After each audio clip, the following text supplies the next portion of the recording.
a Deus, louvado seja o nome do Senhor, graças a Deus. A paz do Senhor, irmãos. Queridos, o projeto de Deus é abençoar, o projeto de Deus é prosperar, o projeto de Deus é melhorar a vida humana, é cuidar das pessoas, é transformar, é trazer uma nova perspectiva sobre a vida das pessoas. Esse é o projeto de Deus. Abra sua Bíblia no livro de Atos, capítulo de número 5. Quero mostrar aos irmãos algo interessante nessa noite. Deus colocou uma palavra no meu coração e eu quero que essa palavra também possa ser útil para a edificação da sua vida cristã. Atos capítulo 5, quantos irmãos encontraram? Diga sim. Olhe na sua Bíblia do verso 1 ao verso de número 5. Entretanto, certo homem chamado Ananias, com sua mulher Safira, vendeu uma propriedade, mas em acordo com a sua mulher, reteve parte do preço, e levando o restante, depositou aos pés dos apóstolos. Então disse Pedro: Ananias, por que encheu Satanás teu coração para mentisses ao Espírito Santo, reservando parte do valor do campo? Conservando, porventura, não seria teu? E vendido, não estaria em teu poder? Como, pois, assentaste no coração este desígnio? Não mentiste aos homens, mas a Deus. Diga comigo: não mentiste aos homens, mas a Deus. Ouvindo estas palavras, Ananias caiu e expirou, sobrevindo grande temor a todos os ouvintes. Ponha o dedo na sua Bíblia, feche a sua Bíblia, mas eu quero que você hoje permaneça com a sua Bíblia aberta assim que você se sentar. Curve a sua cabeça. Pai, em nome de Jesus, nós estamos diante da Tua Palavra. Viemos aqui nessa noite, Senhor, nesse culto de ceia, para, ó Deus, renovar os nossos votos de compromisso, de amor, de fé, de entrega ao Senhor Jesus, da nossa vida, de todo o nosso ser. Pai, agora estamos diante da Tua Palavra, que vai falar conosco. Meu Deus, e se o Teu Espírito Santo não agir em cada coração nesta noite, essa palavra pode ser para muitos motivo de tristeza, de crítica, de endurecimento, de rejeição. Por isso, ó Deus, em nome de Jesus, eu quero pedir que o Senhor, através do Teu Espírito, vai trabalhando nessa noite em nosso meio. Aqui é a Tua igreja, aqui é o Teu povo, meu Deus, aqueles que querem ir para o céu, aqueles que querem vencer, aqueles que querem prosperar, aqueles que querem ter vida diferente, casamento diferente, família diferente, resultados diferentes. E a Tua palavra nos ensina, Senhor. E eu quero pedir que o Senhor faça isso nessa noite, na nossa vida, em nosso meio, em nome de Jesus. Quantos creem, digam amém. Sente-se e fique com a sua Bíblia aberta. Queridos, esse texto de Lucas relata uma coisa bastante interessante. Esse texto de Lucas relata uma coisa bastante interessante. Você já ouviu falar de milagre, que é o sobrenatural de Deus, que entra para a cura, para os livramentos, para portas abertas, para a prosperidade. Alguém que estava destinado para a morte e acaba vivendo. Mas esse texto relata algo interessante. Ele relata que o milagre da maldição. Esse texto relata o milagre da maldição. Porque houve uma maldição que gerou morte. E em situação semelhante, esse milagre não aconteceu de novo, alguém que mentiu e morreu. Então esse é um ponto interessante que eu quero falar aos irmãos nessa noite sobre o milagre da maldição.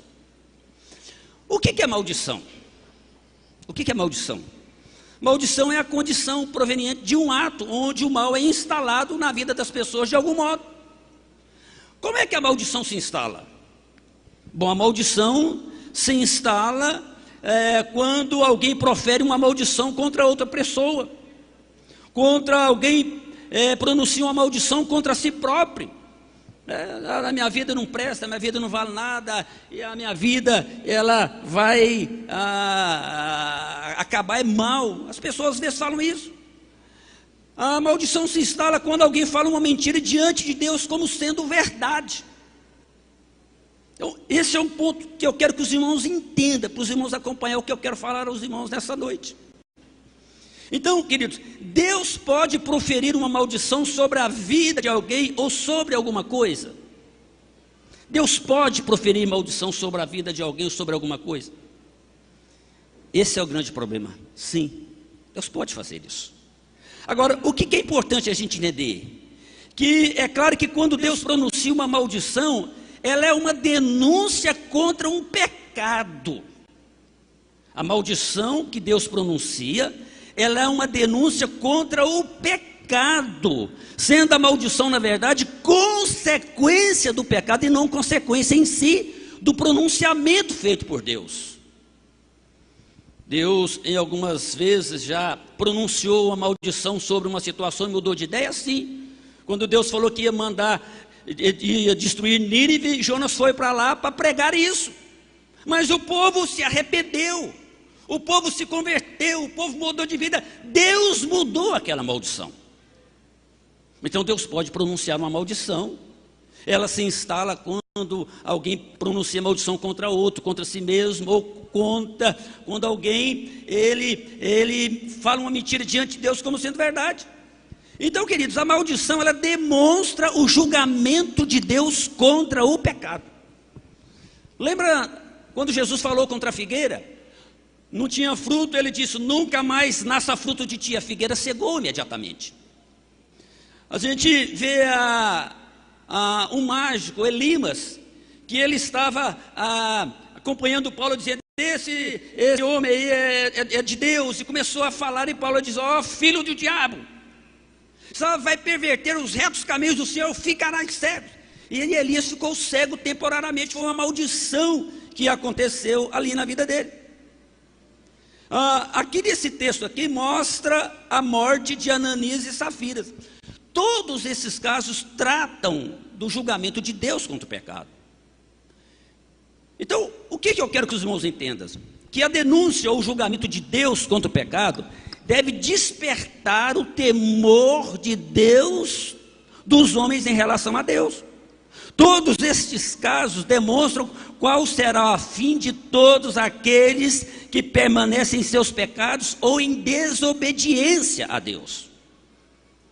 Esse é um ponto importante. Todos aqueles que permanecem em seus pecados ou permanecem em desobediência a Deus. Qual foi o motivo da morte desse casal? Bom, a princípio a gente lê aqui, fala assim: bom, foi uma mentira. Qual foi o motivo da mentira na vida desse casal? Uma coisa interessante é que em todas as épocas, os homens, de forma geral, demonstram em si o desejo de serem reconhecidos, de serem prestigiados. Essa é uma questão da conduta humana. As pessoas querem ser valorizadas, querem que o seu trabalho seja visto, querem visibilidade. E os preceitos de Deus, eles vêm justamente contrapor esse desejo ligado ao coração do humano. Todos aqueles que se dispõem a servir ao Senhor devem lutar contra esse tipo de sentimento. Jesus fala lá em Mateus, no capítulo de número 6, verso 1, mostrando os homens dando esmola para serem admirados. E Jesus faz uma crítica dura sobre isso.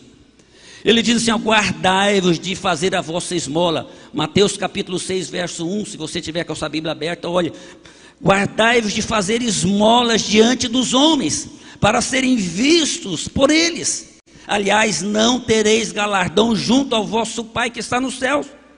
Quando, pois, deres esmola, não faças tocar trombeta diante de ti, como fazem os hipócritas nas sinagogas e nas ruas, para serem glorificados pelos homens. Mas quando tu deres esmolas, não saiba a tua mão esquerda o que faz a direita, para que tua esmola seja dada em secreto.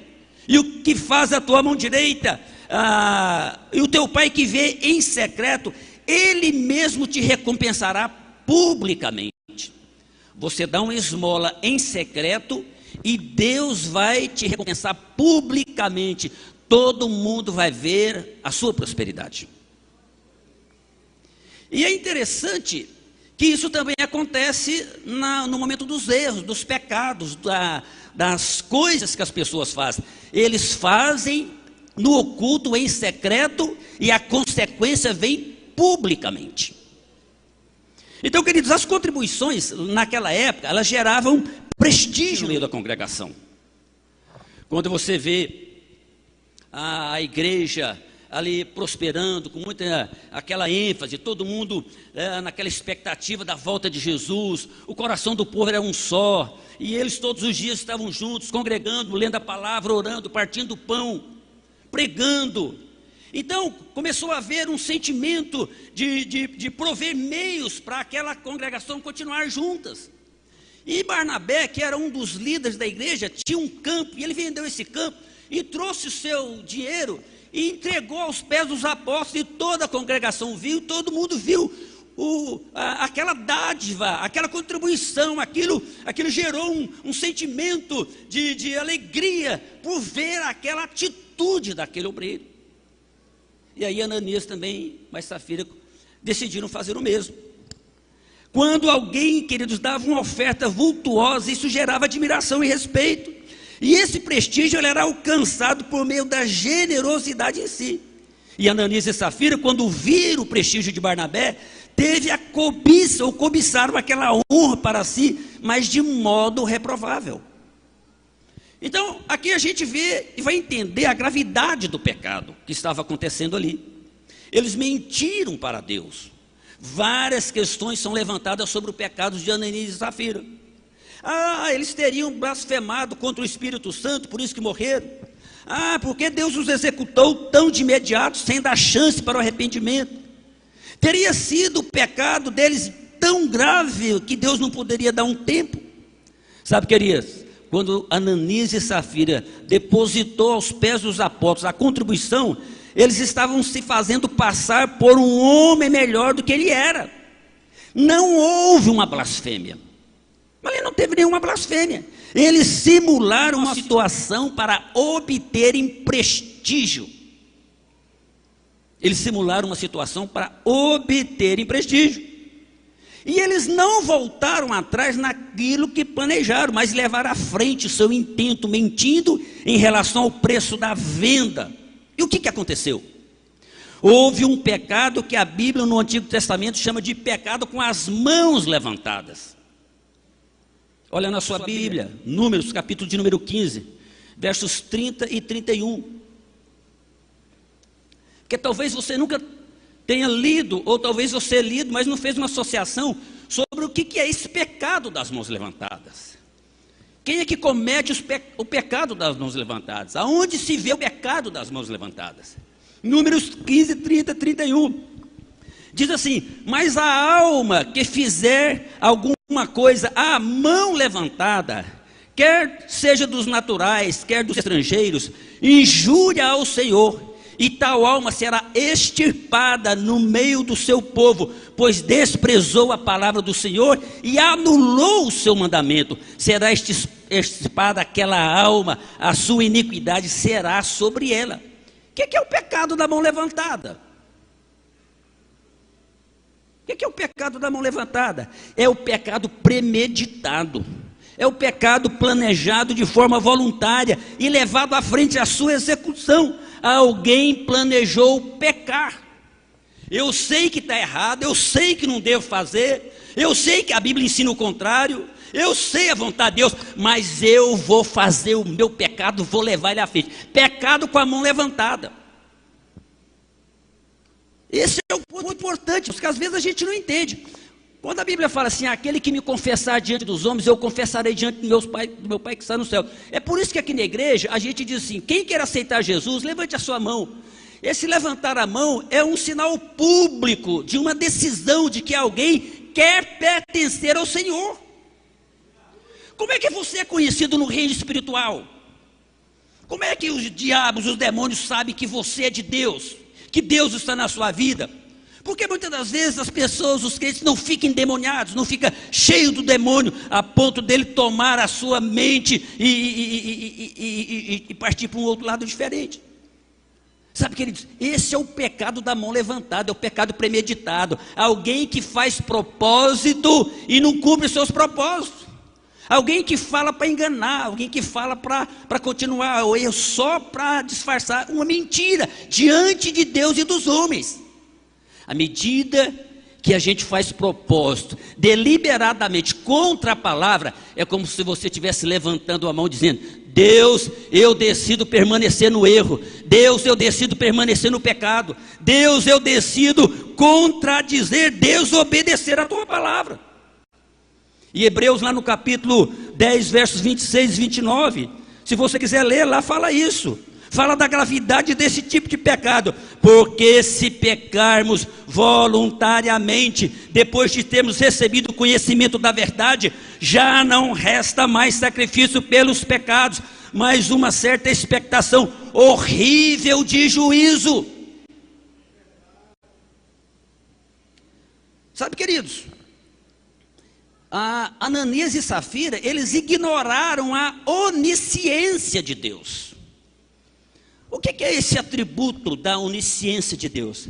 O fato de Deus conhecer todas as coisas, o fato de Deus ver todas as coisas, o fato de Deus saber todas as coisas.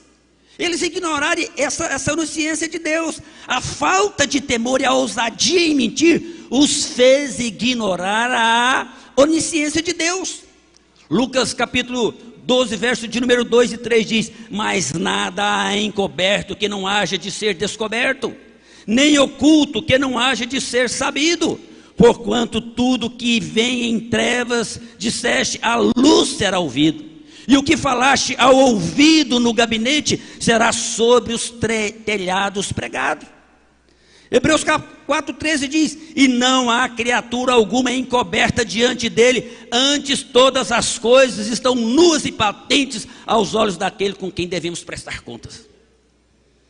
Então, queridos, esse é um ponto importante que a gente precisa entender no contexto dessa mensagem. Ananias e Safira procuraram uma coisa boa, porém da maneira errada, atraíram juízo e condenação sobre si. É o que diz lá em Gálatas 6, verso de número 7, de Deus não se zomba, não se deixe escarnecer, não erreis, porque tudo aquilo que o homem semear, isso também o homem se fará. Então, aqui está o fundamento da lei da semeadura. Todo pecado gera uma consequência desastrosa. A consequência desastrosa é mentira. Um abismo acaba chamando outro abismo. Ananias, irmãos, aqui, se você tiver sua Bíblia aberta, volta para capítulo 5. Ananias é fulminado quando Pedro falou essas palavras que inquiriram sobre Ananias. Por si só já era uma reprimenda se nada acontecesse. E aqui Atos 5:3 inquiriu acerca da desobrigatoriedade da contribuição. Ou seja, ele não era obrigado a dar nada, ele não era obrigado a entregar aquela oferta.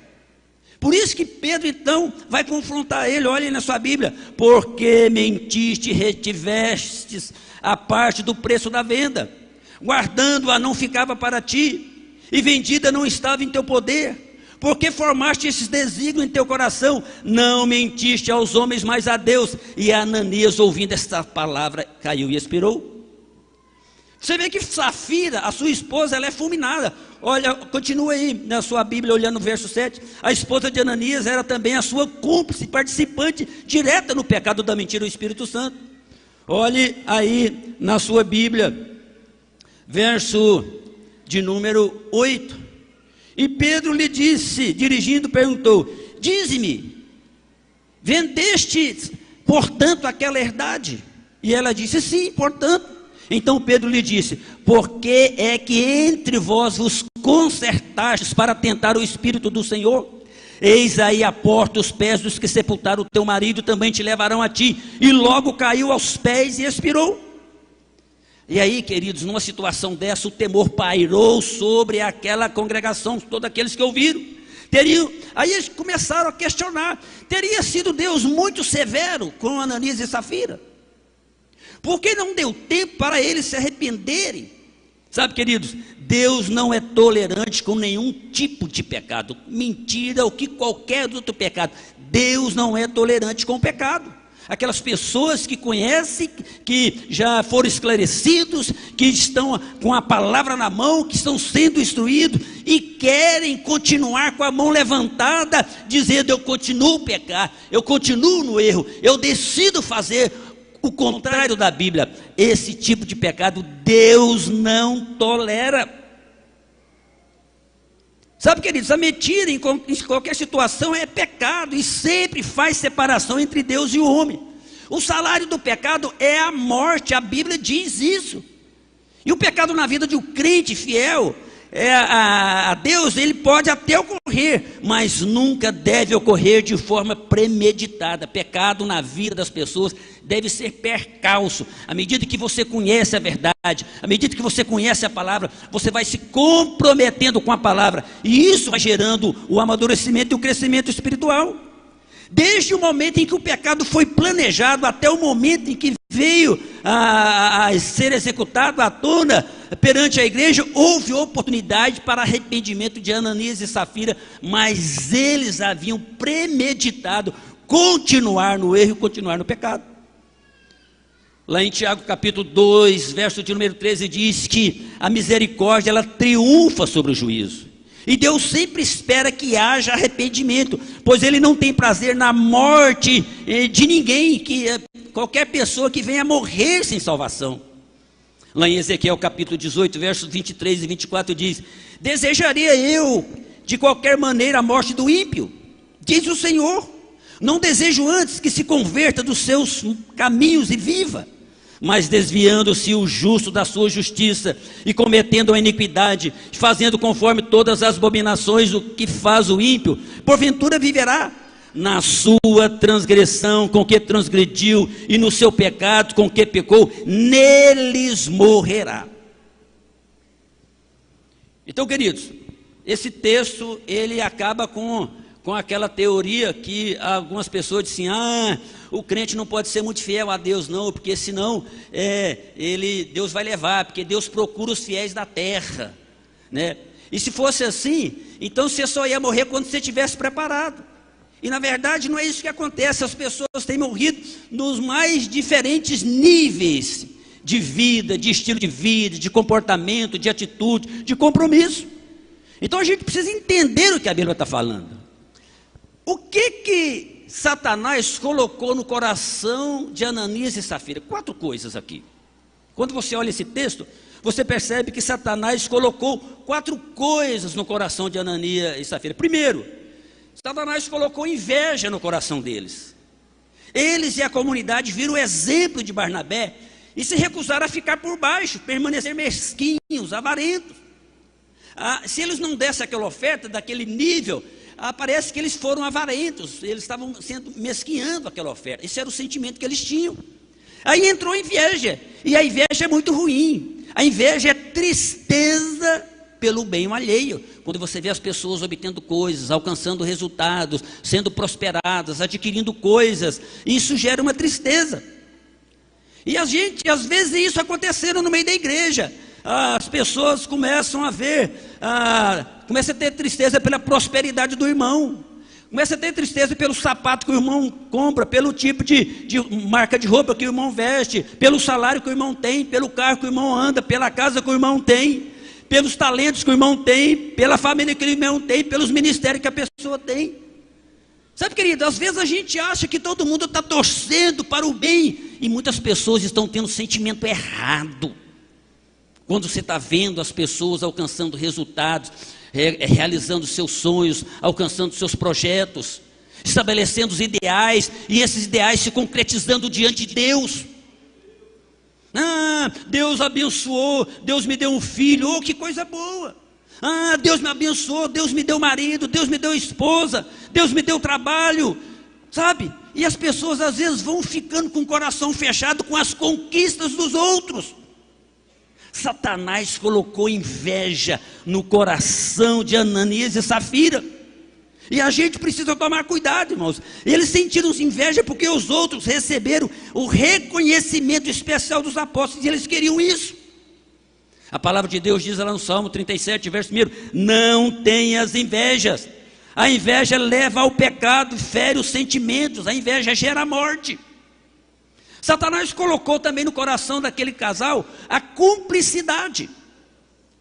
E, na verdade, às vezes a gente tem uma ideia da cumplicidade, dizendo o seguinte: o irmão ali faz o certo, a gente precisa ser cúmplice para fazer o certo. Mas a palavra cumplicidade, se você olhar a definição dela, o sentido conceitual dela, na verdade, a cumplicidade são pessoas que participam ou estão associadas com o crime, com o erro atribuído a outra pessoa. Alguém que é corresponsável de forma secundária, coautor, colabora com o outro na realização de alguma coisa, é sócio, é parceiro, é comparsa.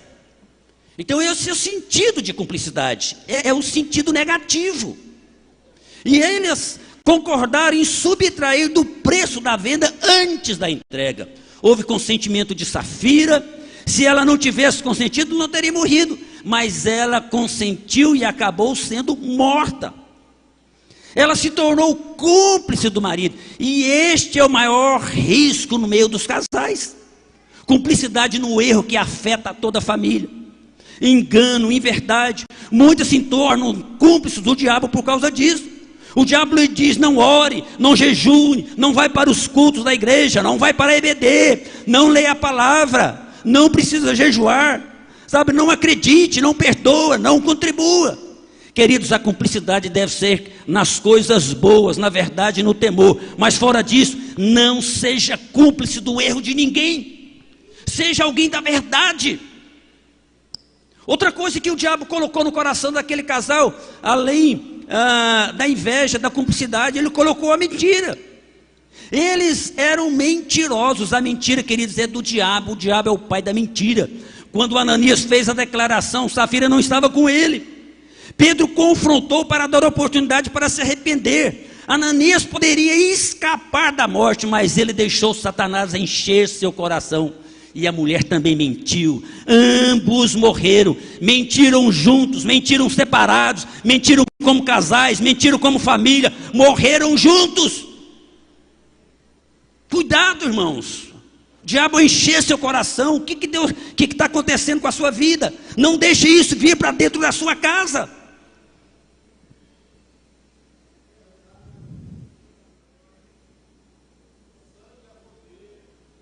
Sabe, queridos, muitas vezes o cristão permite que Satanás encha seu coração com mentiras. É crente, lavado e remido no sangue de Jesus, tem compromisso com Deus, quer fazer o certo, mas permite que Satanás encha o seu coração com mentiras. O pastor não te ama, fulano te odeia, ninguém te escuta, você não interessa a ninguém, o que a Bíblia diz não é bem assim, só querem o seu dízimo, estão te enganando, na igreja todo mundo é falso, pratica o erro e ninguém vai saber. Queridos, não dê ouvidos a Satanás, ele é mentiroso desde o princípio. Este foi o juízo divino para evitar que a mentira não se propagasse no meio do povo de Deus. Agora, escute o que eu quero falar, aonde é que eu quero chegar com essa mensagem, eu vou te concluir, vou te mostrar agora. Que hoje a mentira não mata, mas ela vem como maldição, legalidade, se torna porta de entrada na vida das famílias. A mentira hoje não mata, mas ela é porta de entrada para o diabo encher o coração dos membros da família, dos cônjuges. É por isso que a gente vê as famílias derrotadas, estão na igreja e a coisa não muda. Estão passando o tempo, anos e anos e anos, e não muda, continua da mesma maneira, para pior, não melhora, é uma vida de fachada. Sabe, queridos, esse é o grande engano. O problema não é simplesmente estar na igreja. O problema não é simplesmente você dar dízimo, sentar no púlpito, tomar ceia. O problema é você fazer tudo isso e manter-se íntegro, manter-se fiel, manter-se firmes, não deixar o diabo encher seu coração com essas artimanhas.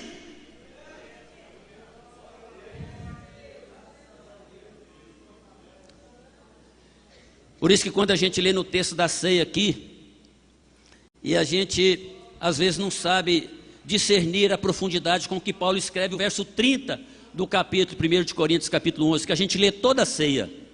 Por causa disso, há entre vós muitos fracos e doentes, e muitos dormirem, não poucos os que dormem, ou seja, morreram espiritualmente. Então esse é um ponto importante. Outra coisa que o diabo colocou no coração de Ananias e Safira, além da inveja, da cumplicidade, da mentira, ele também colocou a hipocrisia. Hipocrisia é fingir ser o que não é. Eles queriam fingir generosidade, mas na verdade não era assim, pois não tinham coragem de dar o que queriam dar e viver pela fé. Então isso é uma hipocrisia. A hipocrisia é pecado, é como uma máscara. Queridos, Deus não quer a aparência de nós, ou é ou não é. Às vezes tem pessoas que se diz transparente, mas esconde pecados, e eles morreram por causa do espírito hipócrita e sarcástico. Estão mentindo ao Espírito Santo de Deus. Portas estão fechadas por causa disso. Coisas que não mudam. E a gente precisa entender isso, irmãos. Eu quero que você entenda isso claramente. Que lições nós podemos tirar aqui, aprender com Ananias e Safira? Dizer que o que aconteceu com Ananias e Safira é apenas para não mentirmos uns aos outros é muito superficial. Não é o que eu quero pregar aos irmãos. Não é simplesmente essa ideia, isso é muito superficial. Que a gente pode aprender aqui, irmãos, que nós não devemos agir como se Deus não nos visse. Nós não podemos agir como se Deus não nos visse, como se Deus não nos enxergasse, como se Deus não contemplasse a nossa intimidade, aonde a gente está sozinho, no oculto. Essa é a grande questão de Ananias e Safira. Nós precisamos ter essa consciência. Queridos, Deus é amor, Deus é gracioso, Deus é longânimo, mas Ele é justo juiz. Aqueles que usam de engano não servem a Deus e não podem permanecer na congregação dos justos. É a palavra dele que diz, não sou eu que estou dizendo. Salmo 1 diz: por isso o ímpio não subsistirá no juízo, e nem os pecadores na congregação dos justos, porque o Senhor conhece o caminho dos justos, porém o caminho dos ímpios perecerá. Queridos, isso é palavra, isso aqui é princípio, isso aqui é verdade na nossa vida, não tem como a gente tirar e largar para lá. Salmo 4, verso 2: filhos dos homens, até quando convertereis a minha glória em infâmia? Até quando amareis a vaidade e buscareis a mentira? Salmo 101, verso 7: o que usa de engano não ficará dentro da minha casa, o que fala mentira não estará firme perante os meus olhos. Queridos, a palavra está dizendo. Provérbios 20, verso 17: suave é o homem o pão da mentira, mas depois a sua boca se encherá de cascalho. Provérbios 20, verso 17. Provérbios 6, verso 17 a 19: existem 100 coisas que o Senhor detesta, e a sétima Ele nem pode tolerar: o olhar orgulhoso, a língua mentirosa, mãos que se apressam para fazer o mal, a testemunha falsa, e Ele não tolera pessoas que espalham contenda no meio da igreja. Efésios 4, 25: por isso deixai a mentira e falai a verdade, cada um com o seu próximo, porque somos membros uns dos outros. Apocalipse 22, 15: de fora ficarão os cães, os feiticeiros, os que prostituem, os homicidas, os idólatras e qualquer um que ama e pratica a mentira. Queridos, nós precisamos ter consciência, não devemos agir como se Deus não nos visse. Qualquer coisa que você fala, que vive no seu trabalho, na sua casa, por aí, aonde é que você estiver, o que você está falando, o que você está fazendo, queridos, Deus está vendo, é isso que Ele está dizendo. Segundo, que nós devemos aprender, nós não devemos pensar que nós podemos nos esconder de Deus. Às vezes as pessoas acham que podem se esconder de Deus. E muitos escondem debaixo de um falso manto de piedade e santidade, querendo poder ser bons, mas Deus que sonda os corações os vê cheio de malícia, maldade, falsidade.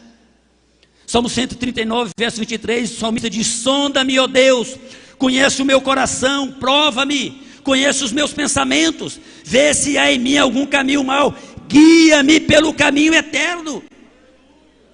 Verso 21, Provérbios 21, verso 2: todo o caminho do homem é reto aos seus olhos, mas o Senhor sonda os corações. Apocalipse 2, 23 diz: e ferirei de morte seus filhos, e todas as igrejas saberão que eu sou aquele que sonda os rins e os corações, e darei a cada um de vós segundo as vossas obras. Sabe, queridos, esse é o ponto importante que a gente às vezes não percebe. Às vezes a gente está agindo como se Deus não nos visse. Às vezes nós estamos pensando que nós podemos nos esconder de Deus. Outro engano de Ananias e Safira que a gente precisa aprender com eles é que nós devemos temer a Deus em todo o tempo. Nosso temor não deve ser temporário, passageiro, mas constante, para nos guardarmos das ciladas de Satanás. Numa falta de vigilância, irmãos, Ananias e Safira deixaram que Satanás encher o seu coração de cobiçosa honra. Ananias e Safira eram líderes na igreja, participavam das atividades da igreja, estavam no comando das ações da igreja. Mas num determinado momento, uma falta de vigilância, acabaram caindo nesse laço de Satanás. Então a gente precisa tomar esse cuidado. Segundo a Crônica 29, verso 19, verso 7 diz: agora, pois, seja o temor do Senhor convosco, guardai-o e fazei-o, porque não há no Senhor nosso Deus iniquidade, e nem acepção de pessoas, e nem aceitação de suborno. Está percebendo aqui, irmãos, quando a gente fala do suborno, da corrupção? Não, em Deus não há essas coisas. Segundo Crônicas 19, verso 7. Provérbios 9, 10, o temor do Senhor é o princípio da sabedoria, e o conhecimento do santo é a prudência. Provérbios 14, verso 27, o temor do Senhor é fonte de vida para desviar dos laços da morte. Esse é o ponto que a gente precisa entender. Eu quero concluir essa mensagem.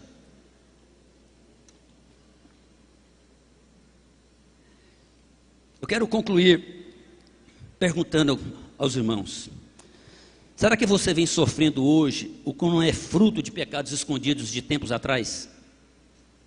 Pensa.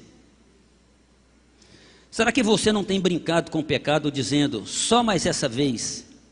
E como Sansão acabou ficando cego e não é capaz de tomar as decisões necessárias para a mudança? Será que você não tem levantado a mão muitas vezes, mas se esquece ao sair da igreja do seu compromisso? E há uma maldição que vem te consumindo por causa da falta de firmeza e de fidelidade? Queridos, como pastor, eu não quero ser cúmplice ao saber do pecado de ninguém na congregação. Eu vou te ouvir, eu vou te aconselhar, mas você precisa se arrepender, você precisa confessar, você precisa mudar de vida, você precisa melhorar de conduta, você precisa deixar o pecado, você precisa buscar a fidelidade. Decida não fazer história como Ananias e Safira, nem ser conhecido como um exemplo negativo no meio que você vive. Decida guardar a sua boca no que fala, os seus ouvidos no que ouvem, os seus olhos no que veem, as suas mãos no que tocam, a sua mente no que pensa, o seu coração no que sente. Decida não ser cúmplice do pecado e nem ser amigo de quem não tem temor a Deus e ama a sua palavra. Decida ser mais simples, decida ser mais prestativo, mais humilde, mais companheiro, mais comedido, mais dedicado. Decida ser um marido melhor, decida ser um pai melhor, decida ser um filho melhor, decida ser um cidadão melhor, decida ser um crente melhor. Queridos, decida ter uma descendência abençoada e não amaldiçoada. Não seja a porta de entrada para o mal na sua casa. Eu quero encerrar dizendo o que eu comecei falando. Eu quero encerrar dizendo o que eu comecei falando. O projeto de Deus é abençoar, prosperar, melhorar, cuidar, transformar, trazer uma nova perspectiva para a vida humana. Esse é o projeto de Deus. Mas sabe por que eu estou pregando dessa maneira? Porque muitos não têm alcançado esse projeto de Deus da sua vida.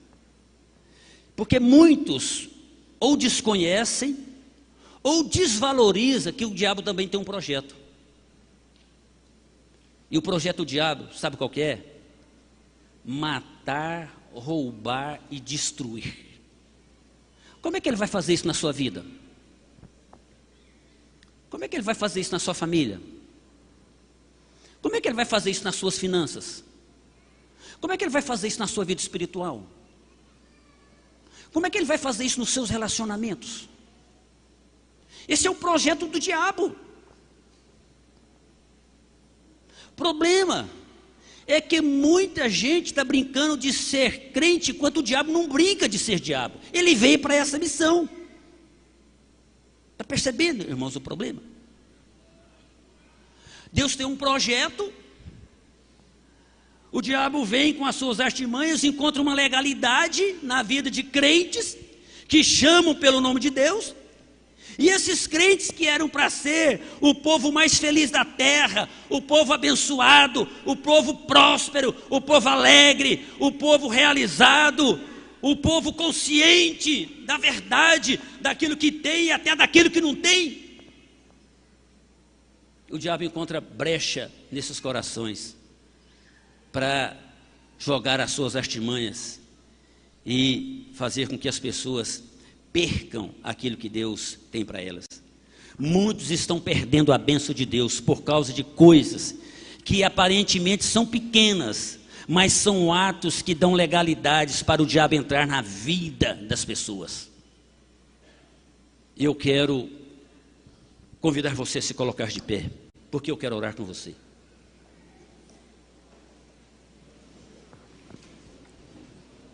O que tem na sua vida que você não gosta?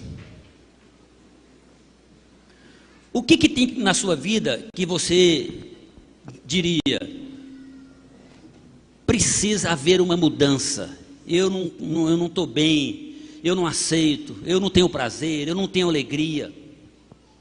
O que na sua vida está fora do prumo? O que na sua vida está fora da palavra? Queridos, essa é uma avaliação que só eu e você podemos fazer. Por isso que a Bíblia diz que quando a gente toma ceia, ela diz assim: examine-se o homem a si mesmo. Então, você precisa fazer uma análise de você mesmo, antes de você comer desse pão e beber desse cálice. Examine-se o homem a si mesmo, e assim coma do pão e beba do cálice. Agora, aquele que come e bebe indignamente, a Bíblia diz o quê? Traz juízo para a sua vida. Juízo é cobrança, é maldição. Agora, o que a gente precisa entender? Então, eu não vou nem tomar mais ceia, porque eu sei lá se tem alguma coisa que eu não sei na minha vida e de repente Deus não se agrada. Queridos, não existe esse negócio de ter alguma coisa que está na minha vida que eu nem sei que Deus não lhe agrada. Não existe isso não. Você é uma pessoa idônea, a não ser que você tenha um problema mental, para você não saber discernir entre o certo e o errado, entre o bem e o mal, entre a verdade e a mentira, entre a vontade de Deus e a vontade humana, entre aquilo que é de Deus e aquilo que é de Satanás. É por isso, irmãos, que a gente tem o Espírito Santo de Deus. Ele vos fará lembrar todas as coisas, Ele vos ensinará todas as coisas, Ele vos guiará em toda a verdade, Ele vos fará lembrar. Essa é a ação do Espírito Santo. Então, queridos, o que você quer para a sua vida? O que você quer para o seu casamento? O que você quer para a sua família? O que você quer para os seus filhos, para o seu futuro? A Bíblia diz que Deus visita a iniquidade dos pais nos filhos, até a terceira e quarta geração, ou seja, você vai tocando a vida errada, isso vai vir como maldição sobre os seus filhos. Mas a Bíblia diz que Deus visita até 1000 gerações naqueles que mantêm a fidelidade. Se você for fiel a Deus, a Bíblia está dizendo, essa fidelidade vai vir sobre a sua vida, vai vir sobre os seus descendentes, vai vir sobre a sua casa. Graças a Deus, eu cortei esse elo de maldição que vinha na minha família. Porque meu pai foi alcoólatra 50 anos, uma vida sem sentido, uma vida vazia, nunca conseguiu fazer nada, nunca conseguiu comprar nada. Mas na minha infância, minha mãe me levou para a igreja e eu entendi o plano da salvação, me comprometi com Deus e a partir de mim Deus tem criado uma nova vida, uma nova geração. Mas eu tenho buscado isso, pagar esse preço, estar diante de Deus. Queridos, isso não é para um ou para outro não, isso é para todos aqueles que invocam o nome do Senhor. É por isso que a Bíblia diz, aparte-se da iniquidade todo aquele que profere o nome do Senhor. Aí você vai ver a bênção de Deus vindo para a sua vida. Aí você vai ver o projeto de Deus se consolidando mesmo. Deus quer abençoar mesmo. Deus quer prosperar mesmo. Deus quer vitória mesmo para a sua vida. Deus quer portas abertas. Deus quer milagre da multiplicação, da restituição. Deus quer dar vida, vida plena, vida abundante. Esse é o projeto dele. Não deixe, não dê brecha para o diabo encher seu coração, macular o seu entendimento, fugir do centro da verdade e da palavra de Deus, porque isso pode ser irreversível, e a Bíblia mostra que isso foi irreversível na vida de muitas pessoas. Deus quer abençoar a sua vida. Você ouviu essa palavra e eu pergunto, o que você vai fazer com isso?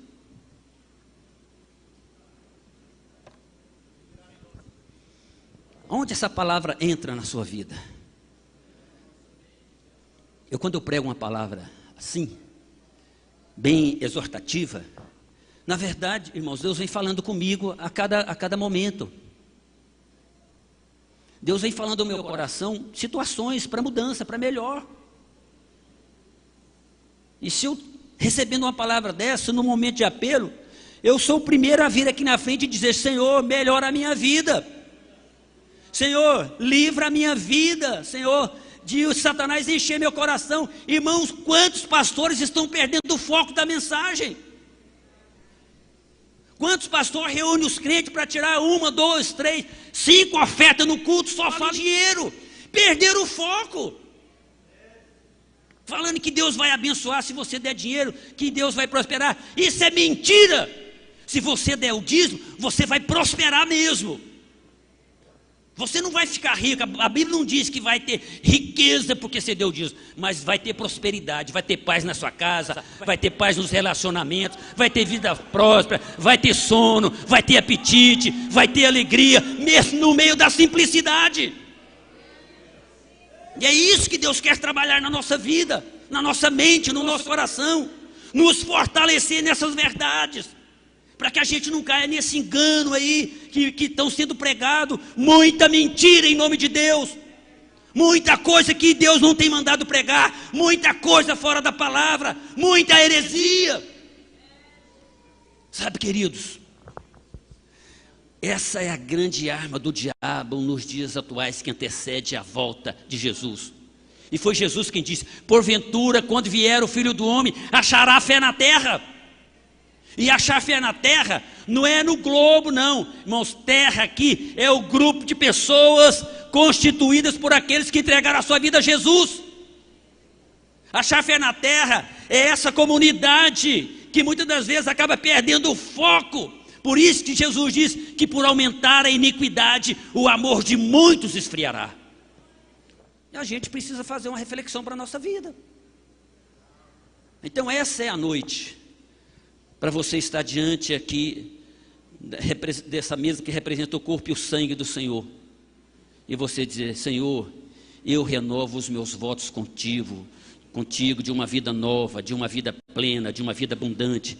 Senhor, aonde eu vacilei, aonde eu errei, aonde eu fui medíocre, aonde eu fui hipócrita, aonde eu fui invejoso, aonde eu fui mentiroso, aonde eu fui um cúmplice, meu Deus, limpa a minha vida, muda a história da minha vida, muda a história do meu casamento, muda a história da minha família, queridos. E isso é que Deus vai fazer. A Bíblia diz: aonde Deus encontra um coração quebrantado, Ele não rejeita a oração. E você vai ver o mover e o agir de Deus na sua vida a partir desse momento. Louvado seja o nome do Senhor. Levante as suas mãos aos céus, coloque a sua mão sobre o seu coração, sobre a sua cabeça, ou aonde você quiser, aquilo que você está sentindo, que Deus está falando ao seu coração. Esse é um momento de uma reflexão, e eu quero orar com você. Pai, em nome de Jesus, meu Deus, o Senhor trouxe essa palavra ao meu coração. Pai, eu gostaria de estar falando aqui hoje, pregando a mensagem sobre a morte de Jesus, aquilo que a gente conquistou. Meu Deus, eu gostaria de estar pregando aqui uma mensagem de prosperidade, de portas abertas, que Deus vai prosperar e livrar o seu povo. Meu Deus, mas veio essa palavra, e eu sei que é uma palavra pesada, exortativa.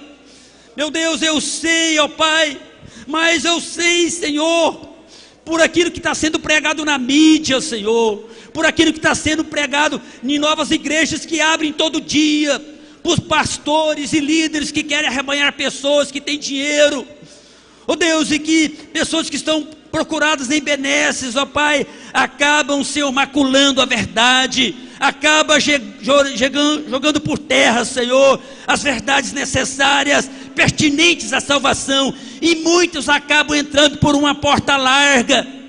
Senhor, foi Jesus quem disse que estreita é a porta, apertado é o caminho que leva à vida. São poucos que entram por esse caminho. Senhor, tem misericórdia da minha vida, tem misericórdia do meu pastorado, Senhor. Meu Deus, quanto mais tempo passa no pastorado, muitos podem ir relaxando na sua conduta. Meu Deus, tem misericórdia da minha vida, livra a minha vida do erro, livra os meus pés da queda, livra a minha mente de torcer a verdade.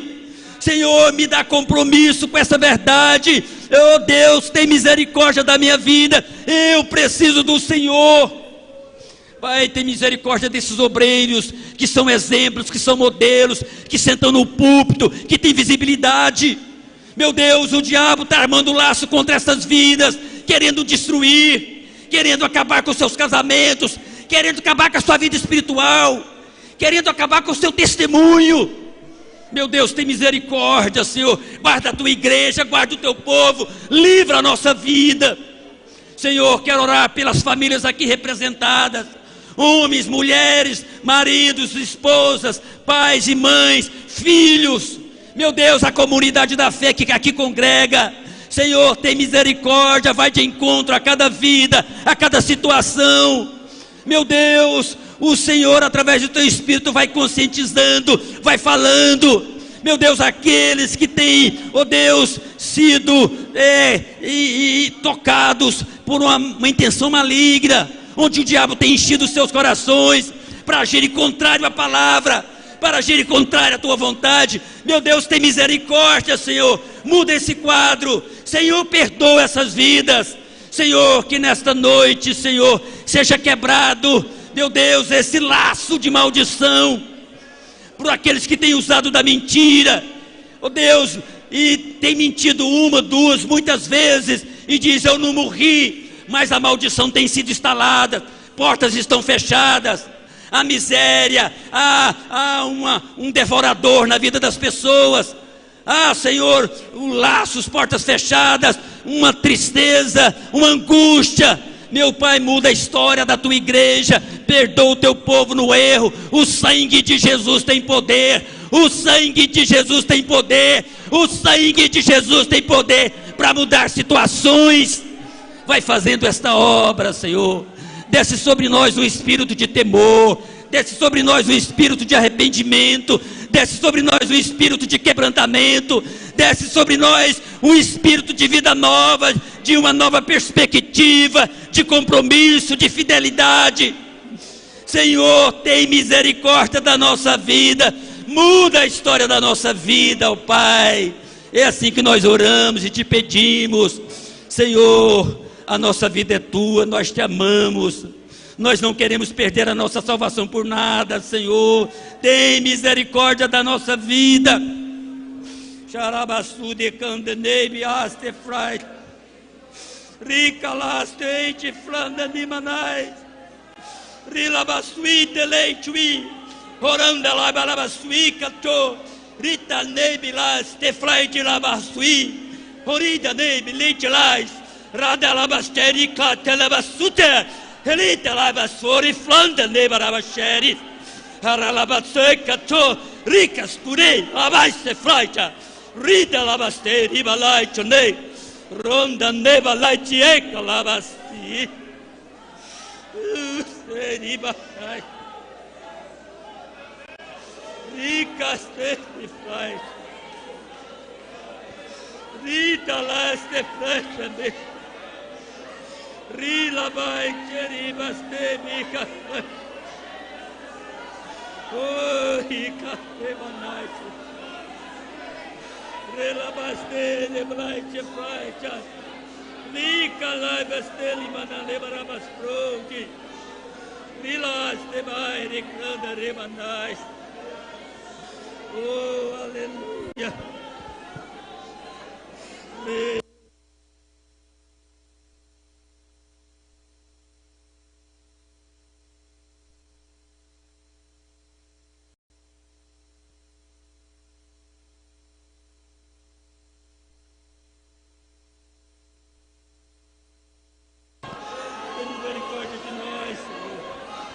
Tem misericórdia de nós, Senhor. Tem misericórdia de nós, Senhor. Tem misericórdia de nós, Senhor. Tem misericórdia de nós, Senhor. Tem misericórdia de nós, Senhor.